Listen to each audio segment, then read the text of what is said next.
Hey friends, my name is Vivek. आज की video में हम देखेंगे कि प्रीवियस ईयर्स में अगर हम काउंसलिंग के फॉर्म को भर रहे थे तो हमें एक स्टेप बाय स्टेप क्या क्या चीज़ों का ध्यान रखना पड़ता था। आप में से बहुत सारे लोग पूछते हैं कि टीएफडब्ल्यू है, नॉर्मल सीट है, कैसे दोनों साथ में काम करेगा। आपके दिमाग में बहुत सारे अफर्स के बहुत सारे सवाल हो सकते हैं, बहुत सारी चीज़ें जहां आप चेंज नहीं कर सकते, चेंज कर सकते हैं, बट उसको हम कैसे समझें। तो मैं दोस्तों आप लोगों के लिए एक डेडिकेटेड प्रीवियस ईयर में मैंने जो काउंसलिंग रजिस्ट्रेशन किया था उसका एक टोटल वीडियो आपके लिए अपलोड कर रहा हूँ। आप इसको पूरा शुरू से लेकर अंत तक देखिए तो आपके दिमाग में जितने भी सवाल हैं वो पूरा क्लियर हो जाएगा। तो आप डायरेक्ट एडमिशंस करवाना चाहते हैं किसी भी बेहतरीन कॉलेज में वेस्ट बंगाल में, तो दोस्तों आप हमारी टीम को रीच आउट कर सकते हैं। डिटेल्स आपके साइड में। काउंसलिंग के लिए कोई हेल्प चाहिए हमारे तरफ से आप लोगों को, स्पेशली मेरे तरफ से, सो आप लोगों को बहुत सारे इसमें फीचर्स एंड बेनिफिट्स मिल जाएंगे। उसके ऊपर डेडिकेटेड वीडियो नीचे देख लीजिएगा। और आपको अगर रजिस्टर करना है तो रजिस्ट्रेशन लिंक आपको डिस्क्रिप्शन में मिलेगा, आप देख सकते हैं सारे पैम्पलेट्स को साइट पे। बेसिकली सबसे पहले जाएंगे मेन साइट से वहाँ रिडायरेक्ट हो जाएंगे। रिडायरेक्ट होते ही गाइज हमें वहाँ पर न्यू कैंडिडेट लॉगिन करना है। उसके बाद ये सारे ऑप्शंस आपके पास उभर के आएंगे। न्यू कैंडिडेट जैसे ही आप लॉगिन करते हो तो आप वहाँ पर सबसे पहले तो आपको पासवर्ड पता नहीं है, बाद में जब आप लॉगिन करना चाहते हो तो आप बेसिकली वहाँ से कर सकते हो। साइन इन करने के लिए आपको ये न्यू कैंडिडेट सीरीज, उसके बाद आपको क्या करना है, उसके बाद आपके अपने माता जी का नाम डालना है, मतलब आपके मदर्स नेम डालनी है। उसके बाद आपको बेसिकली अपना बर्थ डेट डालना है, ठीक है। उसके बाद आपको अपना सिक्योरिटी पिन डालना है। उसके बाद आप चले जाओगे सेकंड साइड पे।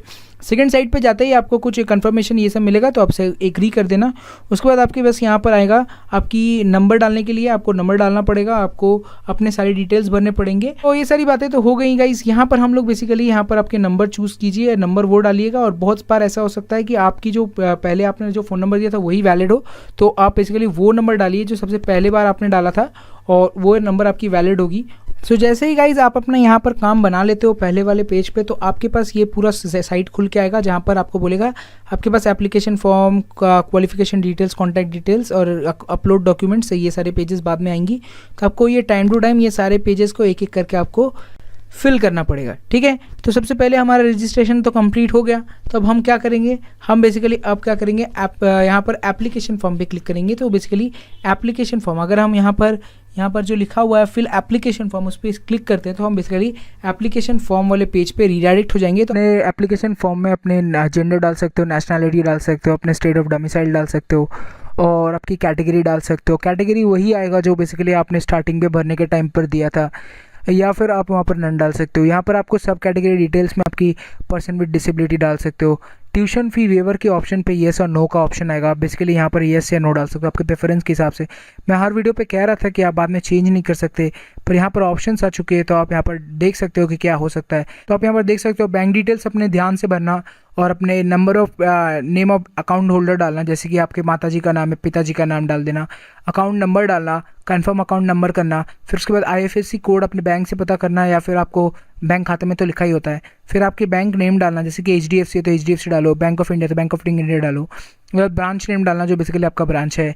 तो ऐसे में आपका यहाँ पर एप्लीकेशन फॉर्म कंप्लीट हो जाएगा। जितने भी बैंक डिटेल्स मैं ध्यान से कह रहा हूँ, बार बार ये वाले बहुत अच्छे से भरना, इसमें कुछ गड़बड़ मत करना, 2-4 बार चेक कर लेना। जैसे ही एप्लीकेशन फॉर्म हम कंप्लीट करते हैं, हम क्वालिफिकेशन डिटेल फॉर्म में आएंगे, जहाँ पर आपने क्लास 10 में इंग्लिश में कितना नंबर स्कोर किया था आप वहाँ पर डाल सकते हैं। फॉर एग्जाम्पल मैंने मैक्सिमम तो 100 ही होता है सबका, तो वो डालिए। पास किया था तो पास डालिए। उसके बाद आप बेसिकली पासिंग स्टेटस डालिए कि अभी 12वीं आपने पास किया है तो हाँ पास कर लिया भाई। उसके बाद आप पासिंग ईयर डालिए। फॉर एग्जाम्पल मेरी पासिंग ईयर थी तो वो आप डाल दीजिए। अब जितनी भी पासिंग ईयर थी आपकी, बोर्ड पे आपने किस बोर्ड से एग्जाम दिया था, जैसे कि मैंने आईएससी बोर्ड से दिया तो इंडियन स्कूल सर्टिफिकेट दिया तो आप यहाँ पर डब्ल्यूबी डालिए, बिहार बोर्ड डालिए। रिजल्ट मोड डालिए अपना।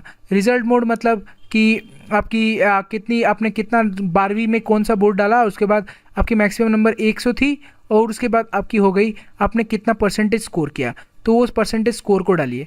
यहाँ पर आपके जैसे कि परसेंटेज स्कोर और आपने मैक्सिमम कितना नंबर स्कोर किया तो आपके टोटल करके आप बताइए। जैसे कि आईएससी में 4 सब्जेक्ट ली जाती हैं, तो आपकी अगर बिहार बोर्ड में 5 सब्जेक्ट ली। उसके बाद आप यहाँ पर अपने क्वालिफिकेशन डिटेल में डालिए, फिजिक्स डालिए आपकी हो गई, आप यहाँ पर डालिए अब अपनी केमिस्ट्री, मैथमेटिक्स, इंग्लिश के नंबर डालिए। अब यहाँ पर आपके और एक ऑप्शन मिलेगा कि आप कंप्यूटर साइंस या बायोलॉजी जिस भी लेके पढ़ रहे थे उस चीज़ को चूज़ कीजिए, ठीक है। ये कंफर्म सब्जेक्ट्स तो ऊपर थे आपके। उसके बाद आपकी जो भी आपने पास किए थे, for example physics, chemistry, mathematics में मेरे कुछ नंबर्स अच्छे थे तो मैंने वहाँ डाल दिए, इंग्लिश नंबर मैंने डाल दिए। अब इसके बाद मैं यहाँ पर जो सेकंड में है बायोलॉजी, तो मेरे बायोलॉजी था नहीं, तो अब यहाँ पर मैं क्या करूँ, यहाँ पर नेक्स्ट वाले ऑप्शन पे मैंने क्लिक किया तो वहाँ पर वहाँ पर था कंप्यूटर साइंस, तो कंप्यूटर साइंस मैंने दिया, तो वहाँ पर मेरी 93% थी, तो मैंने 93 डाल दिया। तो ऐसे करके आप यहाँ पर सारे नंबर डालिए और इसके टॉप 4 सब्जेक्ट्स के आपको एवरेज निकाल के ऊपर परसेंटेज मार्क्स में डालना पड़ेगा।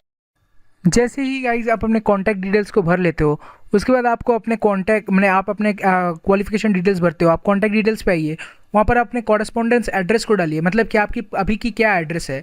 आप फॉर एग्जांपल गाइज मेरी जो एड्रेस है यहाँ पे अभी जो एड्रेस है वही मेरी परमानेंट एड्रेस है, तो यहाँ पर मैं सेम एज कॉरेस्पॉन्डेंस एड्रेस कर लूँगा। पर फॉर एग्जांपल आपकी जो एड्रेस है अभी जहाँ रह रहे हो, पर आपके आधार कार्ड और ये सारी जगहों पे अलग सी एड्रेस है, जहाँ पर आपकी पहले वो परमानेंट एड्रेस थी, तो आप बेसिकली वहाँ पर अपनी वो तो आप जैसे ही ये सारी चीज़ कंप्लीट करते हो, तो आप यहाँ पर सेव टू नेक्स्ट कर सकते हो, जैसे कि आपकी कॉन्टैक्ट डिटेल्स की फॉर्म कंप्लीट हो जाए। सो गाइस जैसे ही आप वो कंप्लीट करते हो, तो आपके पास जो पेज खुल के आता है दैट इज़ अपलोड डॉक्यूमेंट्स। यहाँ पर जिस कैंडिडेट का मैं सब कुछ यूज़ कर रहा हूँ, जिसका नाम है अभिषेक घोड़ाई, तो उनको बहुत थैंक्स इस वीडियो के लिए। पर गाइज उसके लिए उनके पास सारे डॉक्यूमेंट्स अभी थे नहीं, पर इस वीडियो को बनाने के लिए आप समझ सकते हो कि आपके पास अगर कोई डॉक्यूमेंट नहीं है तो आप वहाँ पर नील का ऑप्शन सेलेक्ट कर सकते हो, या फिर आपको जो अपने क्लास 10 के सर्टिफिकेट्स और ये सारे सर्टिफिकेट्स अपलोड करने पड़ेंगे। कौन कौन से सर्टिफिकेट्स अपलोड करने पड़ेंगे, तो चलिए सबसे पहले वो यहाँ पर गाइज काफ़ी समझने की कोशिश की। जैसे कि क्लास 10 की जो सर्टिफिकेट है आपकी, एडमिट कार्ड दीजिए या फिर बर्थ सर्टिफिकेट दीजिए, दोनों में से कोई एक देना है आपको। 10th की जो मार्कशीट है वो आपको बेसिकली पूरी की पूरी स्कैन करके देनी है। यहाँ पर लिखा है 150 DPI, इसका मतलब होता है डॉट्स पर इंच, तो पूरा स्कैन करके दीजिएगा गाइस। स्कैन करने वाले को बोलिए PDF बना देने, उसके बाद आप मोबाइल पे भी पूरा एप्लीकेशन फॉर्म भर सकते हो। उसके बाद आपने कॉल कैंडिडेट आपको 12 मार्कशीट की अपलोड करनी है, आपको अगर SC ST है तो वो अपलोड कीजिए, डोमिसाइल सर्टिफिकेट अपलोड कीजिए, TFW के लिए इनकम सर्टिफिकेट अपलोड कीजिए, और PFW हो कैंडिडेट तो PFW की सर्टिफिकेट अपलोड कीजिए। इसके बाद गाइज आपके पास जो ऑप्शन आएगा वो आएगा कि यहाँ पर कि आपकी कितने इंस्टीट्यूट्स आप चूज़ कर सकते हो। 497 यहाँ पर प्रोविजनल इंस्टीट्यूट्स पार्टिसिपेट कर रहे हैं, तो आप इनमें से कुछ भी चूज़ कर सकते हो। आप क्या इतनी चॉइसेस चूज़ कर सकते हो? नहीं, आपके पास अनलिमिटेड चॉइसेस हैं। यहाँ पर गाइज आपके पास यहाँ पर देखो कि जो सबसे बड़ा प्रश्न था हमारे यहाँ चैनल पे कि एक जो स्टूडेंट है वो TFW सर्टिफिकेट अप्लाई करे या फिर गवर्नमेंट कॉलेज अप्लाई करे। मैं आपको एग्जांपल पे कहता हूँ। फॉर एग्जांपल मैं कोचबिहार गवर्नमेंट इंजीनियरिंग कॉलेज में सिविल इंजीनियरिंग लेना चाहता हूँ, तो मैं पहले TFW सेलेक्ट कर लेता हूँ कोचबिहार इंजीनियरिंग कॉलेज की सिविल इंजीनियरिंग में, बाद में मैं वहीं पर नीचे जनरल सीट ले लेता हूँ। जो आप चाहो कर सकते हो चॉइस ही क्लॉकिंग में, पर आपको यहाँ पर चॉइस चूज़ करनी है, किसी अच्छे से ब्रांच चूज़ करना है, जिस ब्रांच को चाहिए उसके प्रेफरेंस के हिसाब से दीजिए। फॉर एग्जांपल मैंने अगर कुछ एक पहला जादवपुर दे दिया, उसके बाद वो कॉलेजेस स्टार्टिंग में दीजिए जो बेसिकली आपको लगता नहीं है मेरे हो सके। सेकंड चॉइसेस एक लिस्ट बनाइए, सेकंड में ऐसी लिस्ट में हम लेंगे जो मेरे को लगता है, मेरे को अगर बहुत इच्छा है कि मैं बेसिकली चले जाऊँ उसमें, पर मेरा रैंक नहीं मैच कर रहा है वहाँ पर, तो ऐसे कॉलेजेस दीजिए। उसके बाद आपको वो सारे कॉलेज और वो सारी ब्रांचेस देनी है जो मुझे ओके मेरा हो जाए तो बहुत अच्छा होगा। तो अब यहाँ पर उसके बाद थर्ड फोर्थ में आपको वो सारी चॉइसेस देनी है। ओ भाई इसमें तो मेरी आसानी से हो जाएगी, क्योंकि आपको आसान कॉलेजेस भी देनी ज़रूरी है गाइस। कि अगर आप वो सारे कॉलेजेस नहीं देते तो आप एकदम ऐसा बना दे रहे हो कंपटीशन को कि आप चाहते हो कि एकदम बड़ा ही जाना चाहते हो, और आपको अगर छोटा कॉलेज नहीं लगता तो आप काउंसलिंग पे सीट नहीं मिल रही आपको। और सारी चीज़ें मैंने क्लैरिफाई कर दी। WBJEE एंड JEE की काउंसलिंग मेंटोरशिप हमारे यहाँ से स्टार्ट कर दी गई है। अगर आप रजिस्टर करना चाहते हैं तो ईजिली हमारे ऑफिशियल वेबसाइट या फिर डिस्क्रिप्शन में आपको लिंक मिल जाएगा, तो आप वहां से जाकर रजिस्टर कर पाएंगे। रजिस्ट्रेशन प्रोसेस काफी आसान है।